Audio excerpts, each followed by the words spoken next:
Hey guys, Nick from Arch City Poker and ArchCityPLO.com, and in today's vlog we're going to talk about how you can start winning more post-flop with these three changes. So the first concept that we're going to talk about is bet folding and raise folding more often for value.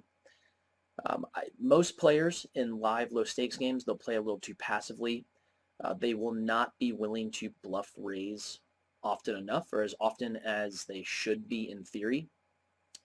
If that's going to be the case, if they're always pretty much going to only raise with nutty hands or better hands, if they're going to mostly call with worse hands, then we're going to want to bet fold and raise fold more often for value. So let's say you have like top pair, second or third kicker. You decide to c-bet a flop texture in position as the pre-flop raiser. Your opponent decides to check call. Let's say he was a limp caller pre-flop. Then, on the turn, generally, if there's a lot of money left behind, in theory, we probably should polarize our range. That probably is the type of combo on most turns that we probably will want to just check back.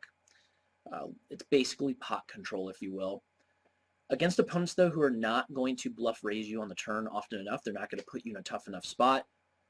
They're not going to realize that when you check back the turn, you're going to probably therefore be very unbalanced and be very exploitably weak because you're betting most of your top pair plus hands. If you have mostly a table of opponents that aren't going to be paying attention to what your perceived range looks like in that spot, then you should bet fold more often for value. Bet the turn. If they raise you, you pretty much know they always have a better hand. But if they call, then you know you're getting value from worse. You know you're getting a little bit of protection if you need it. It's going to be the perfect scenario for you. So learn to bet fold more often for value. Learn to also raise fold more often for value as well, especially on the river. If you feel like you probably have a better hand than your opponent and he bets, you're not sure if you have the best hand. Maybe he calls with worse. Maybe sometimes he jams over top of you. You can't be afraid to lose more money in that spot. You're actually going to be losing more money in the long term if you don't if you don't squeeze out that extra value with your raise that you put in. So look to bet fold more often for value, raise fold the river more often for value as well. Now, the second thing you can do to start winning more often post flop is barrel the turn more often. A lot of you guys know that if you're the pre-flop raiser, if you have the range advantage of any kind, then you should be betting the flop at a pretty high frequency. You should be just more aggressive on the flop than your opponent in general. A lot of live low stakes players, they will peel the flop pretty wide if they feel like they fit the flop.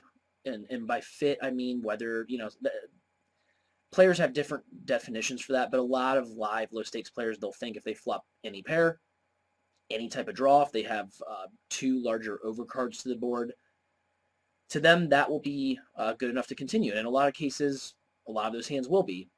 But where they tend to start to get really unbalanced and mathematically not defend enough is going to be on the turn. So they know that you're supposed to c-bet a lot. They know that they're probably supposed to call a lot in that spot. They're probably, a lot of times, they're trying to keep you honest, and they want to see what you do on the turn. As long as you turn some kind of card that's good for your range, if you pick up equity with your hand and it's not a card that absolutely crushes your opponent's calling range, if it's also a neutral or brick card, you should look to barrel the turn a lot more often. This is where players will start to give up a lot of those weaker hands that they peeled the flop with.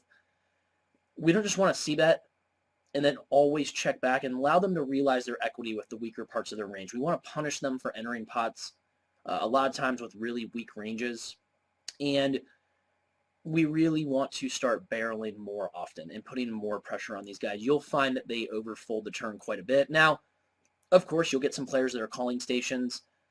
Simply reverse the strategy there, bluff, bluff and or essentially barrel less often. Bet for value on the turn, expand upon your value betting range, and that's how you'll exploit the opposite type of player. Now, the third thing, and not the final thing to help you guys, third concept to help you guys win more money post-flop, but the third and final one for this video. I have to check my notes because I actually forget what it is, check raise bluff flop c-bets more often, especially on textures that you feel do not hit your opponent's range that hard that often. So let's say that your opponent is out of position.